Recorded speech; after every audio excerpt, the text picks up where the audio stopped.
Dear students, आप सभी का स्वागत है जीएस आज तक पर। हम लोग का बिहार स्पेशल और स्टैटिक जीके का जो सेशन चल रहा था वो सेशन पुनः जो है कि मंडे से चलेगा और इस सेशन को मंडे टू फ्राइडे तो कंटिन्यू रखे ही हैं। सैटरडे संडे के लिए कुछ स्पेशल क्लास और के बारे में सोचा जा रहा है। अब आइए जो है कि बिहार स्पेशल और स्टैटिक जीके के प्रश्न को हम लोग देखते हैं। पहला प्रश्न आप लोग के सामने काफी महत्वपूर्ण और इसका उम्मीद करते हैं कि आप लोग जवाब देंगे। पहला प्रश्न है आप लोगों का कि पटना में 1857 की क्रांति के दौरान, ध्यान रखेंगे, दानापुर स्थित सैनिक मुख्यालय का कमान किसके हाथों में था। कमान इन द सेंस हम लोग कह सकते हैं कि भाई उस समय हेड कौन था। आपके सामने है विलियम टेलर, आर्लायर, मेजर जनरल लोयड, कैप्टन डनवर। आप लोग उम्मीद करते हैं कि इस पर जवाब देंगे। चलिए, राइट आंसर इसका है मेजर जनरल लोयड। सबसे पहले बात करेंगे हम लोग कि बिहार में 1857 की क्रांति की शुरुआत 12 जून 1857 को हुई। गांव का नाम था रोहिणी। गांव का क्या नाम था? रोहिणी। लेकिन अब ये बिहार में नहीं है, ये है देवघर में। देवघर झारखंड में है। उसके बाद अगर बात करें तो 25 जुलाई 1857 को दानापुर के जो है कि 7वीं, 8वीं और 40वीं रेजिमेंट के सैनिकों ने विद्रोह कर दिया। तो पटना का जो मजिस्ट्रेट था उसका नाम तो विलियम टेलर था। कुछ लोग इसको लिए होंगे, लेकिन ये ऑप्शन गलत है यहाँ क्वेश्चन के हिसाब से। लेकिन मेजर जनरल लोयड जो था वो था दानापुर सैनिक मुख्यालय का प्रमुख। और 3 जुलाई 1857 को जो पटना में पीर अली के नेतृत्व में जो क्रांति हुई थी उसमें प्रसिद्ध अफीम व्यापारी मारा गया था जिसका नाम था आर्लायर। वो पटना में मारा गया और उसके बाद जो है कि 7 जुलाई को पीर अली को फांसी हो गई थी। कैप्टन डनवर पहला ऐसा व्यक्ति था जो आरा पहुंचा, जगदीशपुर, पोल लड़ने के लिए कुंवर सिंह के अनुयायियों से। राइट आंसर इसमें आपका सी नंबर क्वेश्चन का ऑप्शन सही है। 2 नंबर प्रश्न काफी महत्वपूर्ण।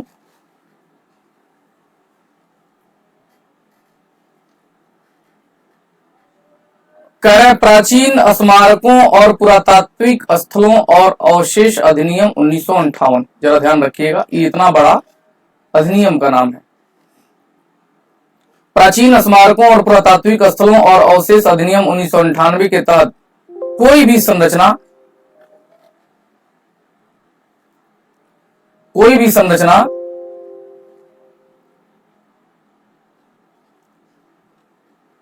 मूर्तिकला, शिलालेख आदि कम से कम कितने वर्ष का होगा कि उसको हम लोग जो है कि प्राचीन कहेंगे।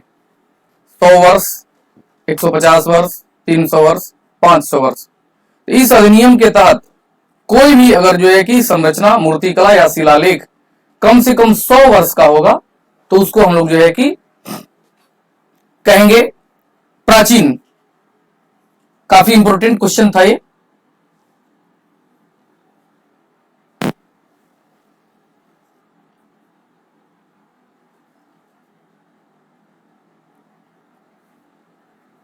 चलिए नेक्स्ट प्रश्न की तरफ आगे बढ़ते हैं हम लोग।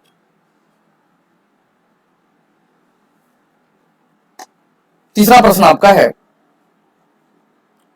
भारत छोड़ो आंदोलन के दौरान भागलपुर में सक्रिय सियाराम दल। आप जानते होंगे कि 9 नवंबर 1942 को भाग करके हजारीबाग जेल से और लोगों ने आजाद दस्ता का गठन किया था और उसके बाद आजाद दस्ता मई 1943 में इनएक्टिव होने लगा। तब जो है कि सियाराम सिंह ने भागलपुर में सियाराम दल का गठन किया।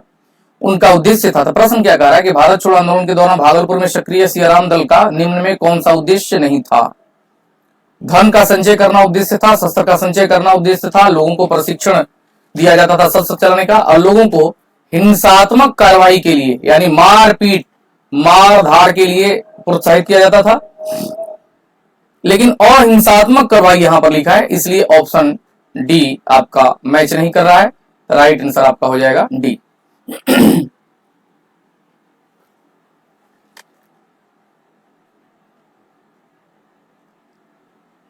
चलिए नेक्स्ट क्वेश्चन देखेंगे, 4 नंबर प्रश्न। 4 नंबर क्वेश्चन कह रहा है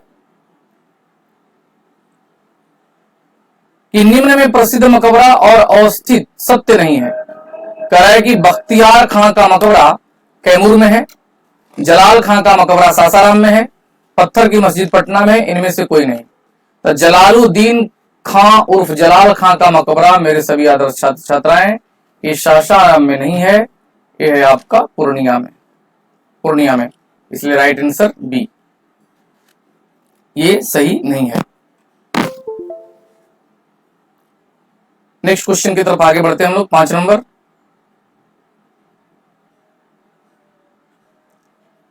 कह रहा है कि प्रसिद्ध संघाई उत्सव भारत के किस राज्य द्वारा बड़े पैमाने पर मनाया जाता है? ऑप्शन अरुणाचल प्रदेश, असम, मेघालय, मणिपुर।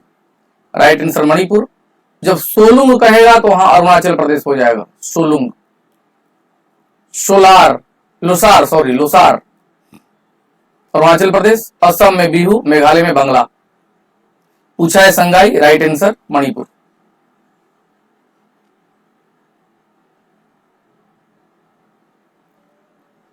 छह नंबर प्रश्न कह रहा है कि निम्न में कौन सा जोड़ा सही सुमिलित नहीं है? झील और बिहार में कहा, कौन जिला में अवस्थित है उसके बारे में चर्चा कर रहा है। कह रहा है खड़गपुर झील मुंगेर, ये सही है। कांवर झील बेगूसराय तो बड़ा प्रचलित है। कह रहा है अनुपम झील रोहतास, ये गलत है, ये आपका हो जाएगा कैमूर, कैमूर। कुमिबी झील सारसा, इसी को सिमरी बख्तियारपुर झील के भी नाम से हम लोग जानते हैं। राइट आंसर आपका सी है।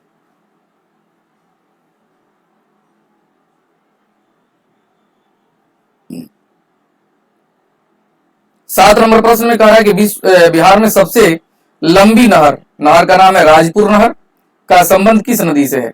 यहां पर जरा हम लोग, ये हो गया बिहार, एक गंगा नदी, एक कोसी नदी। यहाँ हनुमान नगर में एगो बनाया गया बांध, यहां से चली पूर्वी कोसी नहर, यहां से चली पश्चिमी कोसी नहर। पूर्वी कोसी नहर का एक नदी है राजपुर नहर, तो पूर्वी कोसी नहर की एक ब्रांच है राजपुर नहर। तो पूर्वी कोसी नहर किससे निकली? कोसी नदी से, इसलिए इसका संबंध टोटली कोसी से है। और राजपुर नहर बिहार की सबसे लंबी नहर है, जिसका कुल लंबाई 366 किलोमीटर है।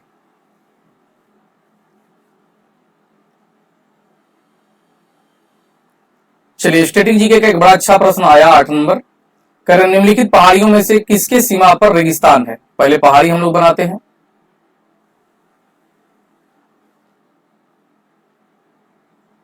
चलिए कह रहे पश्चिम घाट पहाड़, चलिए नीचे हो जाएगा सतपुड़ा पर्वत श्रेणी। फिर कह रहा है अरावली राजस्थान। फिर कह रहा है बिंद, ये हो गया बिंद, ये हो गया सतपुड़ा, ये हो गया बिंद, ये हो गया अरावली, एगो वेस्टर्न। अब जरा समझिए किसके बारे में चर्चा कर रहे हैं? रेगिस्तान के बारे में। तो रेगिस्तान हमारे यहाँ थार है, थार। तो पश्चिमी सीमा इसका हो गया। राइट आंसर कौन? अरावली। अरावली का सबसे लंबी चोटी Guru Shikhar 1722 metre.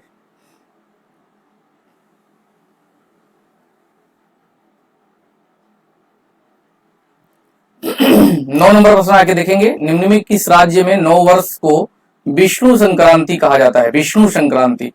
Andhra Pradesh, Odisha, Karnataka, Tamil Nadu. Right answer Odisha. Odisha में जो है कि नव वर्ष को हम लोग विष्णु संक्रांति के नाम से भी जाने जाते हैं। और एक बड़ा पर्व मनाया जाता है नुआखाई। नुआखाई होता है जब फसल जो है कि उगता है खरीफ वाला, तो जब खाने से पहले उसको लोग कहता है नुआ मतलब नया, खाई मतलब खाएंगे, नया फसल खाएंगे, जिसके माध्यम से जो है कि हमने मेहनत करके उत्पादन किया। तो उड़ीसा में नुआखाई।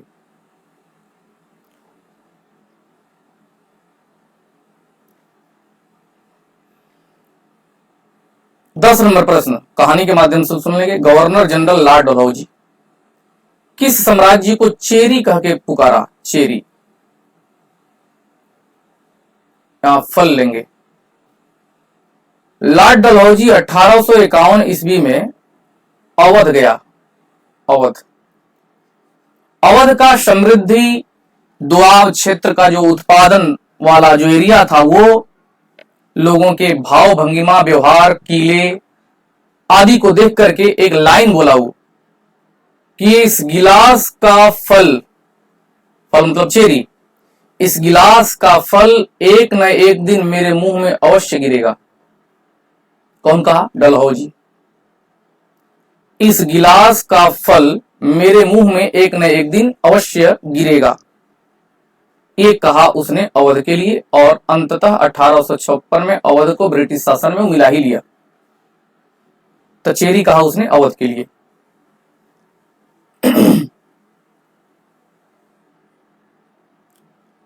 11 नंबर प्रश्न देखेंगे, बड़ा हम लोग जो है कि इसको चर्चा में रखते हैं। ये कह रहा है कि भारत में प्रसिद्ध राजनीतिक शब्दावली आयाराम गयाराम की अभिव्यक्ति किसकी व्याख्या के लिए है? ये घटना है 1967 की। ये घटना है हरियाणा की।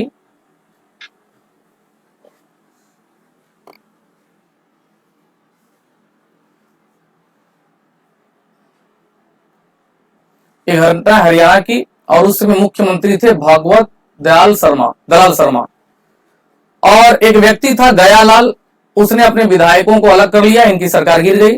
राव वीरेंद्र सिंह जो है कि मुख्यमंत्री बने, और मुख्यमंत्री बनने के बाद फिर गयालाल उनको समर्थन दिया, किसी बात पर जो है कि समर्थन फिर ले लिया। राव वीरेंद्र सिंह भी जो है कि हट गए, और एक ही दिन में उसने जो है कि 3 पार्टी बदल दिया 9 घंटा में। तब जो है कि राव वीरेंद्र सिंह के साथ फिर वो आना चाहा, तो राव वीरेंद्र सिंह ने कहा आयाराम की गयाराम, तो इसी के लिए गयालाल को आयाराम गयाराम के लिए संबोधित किया गया राजनीतिक दृष्टिकोण से।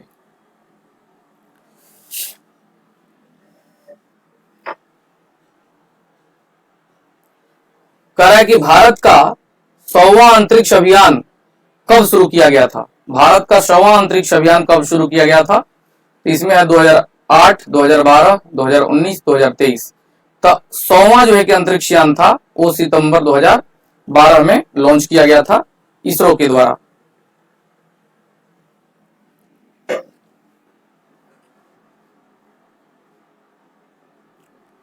कंप्यूटर के जितने भी ज्ञाता स्टूडेंट हैं इसका जवाब देंगे। 13 नंबर प्रश्न कह रहा है कि निम्नलिखित में से कौन सी एक इनपुट डिवाइस नहीं है? Track ball, light pen, touch screen, ये सब इनपुट है। प्लास्टर जो है वो आउटपुट डिवाइस है। आप एक नाम सुने होंगे प्रिंटर, प्रिंटर भी आपका आउटपुट डिवाइस है, आउटपुट डिवाइस। राइट आंसर आपका ए।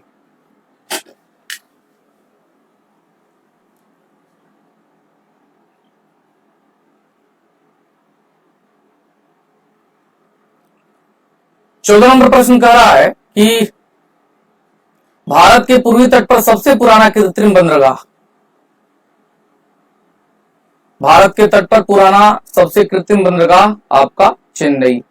कृत्रिम कह रहा है, कृत्रिम, इसलिए राइट आंसर चेन्नई। विशाखापट्टनम आंध्र प्रदेश, पारादीप उड़ीसा, कोलकाता पश्चिम बंगाल।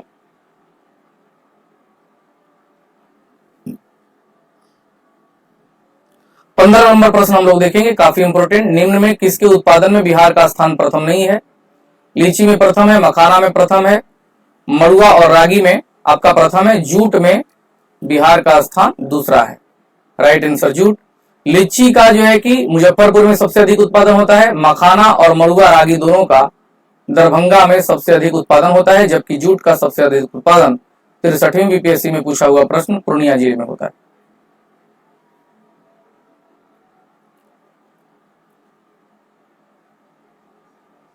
सोलह नंबर प्रश्न पर आ जाएंगे। कह रहा है कि राष्ट्रीय खाद्य सुरक्षा अधिनियम जानते होंगे आप, ये 2013 में आया था।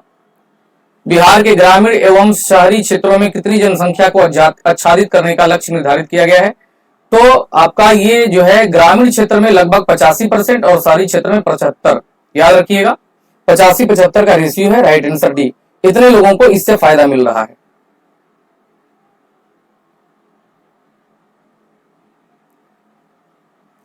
सत्रह नंबर प्रश्न कह रहा है, 64वीं बीपीएससी में पूछा हुआ प्रश्न, निम्न में कौन भारत का सबसे ऊंचा दर्रा है? नाथुला, काराकोरम, जलेपला, लिपुलेख। राइट आंसर काराकोरम दर्रा लगभग 5500 मीटर सी लेवल से, समुद्र जो है कि सतह से 5500 मीटर ऊंचा है काराकोरम दर्रा।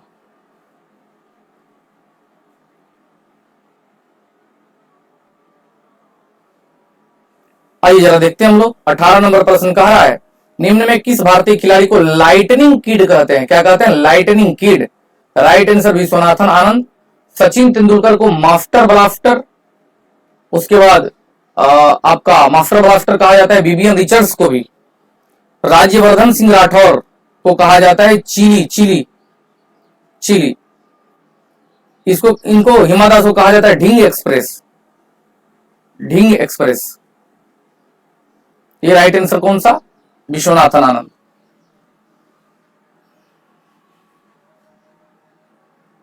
उन्नीस नंबर प्रश्न काफी महत्वपूर्ण, आप लोग जवाब दीजिए, हम थोड़ा देर रुकेंगे आपके लिए।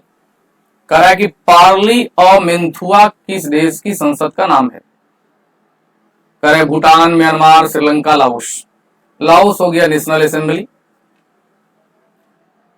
उसके बाद भूटान हो गया आपका तो उसके राइट आंसर श्रीलंका के जो है कि पार्लियामेंट का नाम पार्लियामेंथुआ है। 20 नंबर प्रश्न देखेंगे जो आज का अंतिम प्रश्न होगा। 20 नंबर प्रश्न के लिए बिहार में वशिष्ठ नारायण सिंह सेतु किस नदी पर अवस्थित है? सोन नदी, बूढ़ी गंडक, गंगा। राइट आंसर सोन नदी पर, जो पुरनका सोन नदी का जो पुल था जिसको हम लोग अब्दुल बारी कहते थे, अब्दुल बारी के 500 मीटर पश्चिम में जो है कि जो रोड का पुल बना है उसी का नाम भोजपुर जिले के रहने वाले प्रसिद्ध गणितज्ञ वशिष्ठ नारायण सिंह के नाम पर रखा गया है। गंडक नदी पर हाल ही में दरोगा राय सेतु बना गया है। ये 20 नंबर का प्रश्न जो है कि 20 क्वेश्चन आप लोग बड़े अच्छे ढंग से अपने पास एक फाइल में भी रख सकते हैं। और फिर से एक बार आप लोगों को बोलेंगे कि Kumar Praveen official Telegram channel से आप लोग जुड़े हैं। वहां पर बहुत अच्छी चीज के लिए जो है कि आपको बताया गया है। वहां पर एक ऑडियो के माध्यम से हम सब कुछ आप लोग के सामने प्रस्तुत किए हैं। वहां पर जुड़ेंगे तो आप लोग को इसकी जानकारी मिल जाएगी। फिर अगले सेशन में हम लोग आते हैं। इसके पहले आप देखे होंगे इकोनॉमिक्स का जो है कि एक वीडियो हमने डिस्क्रिप्टिव बनाया है, उसको भी आप लोग जरूर देखें। चैनल को सब्सक्राइब करें, शेयर करें। बहुत बहुत धन्यवाद।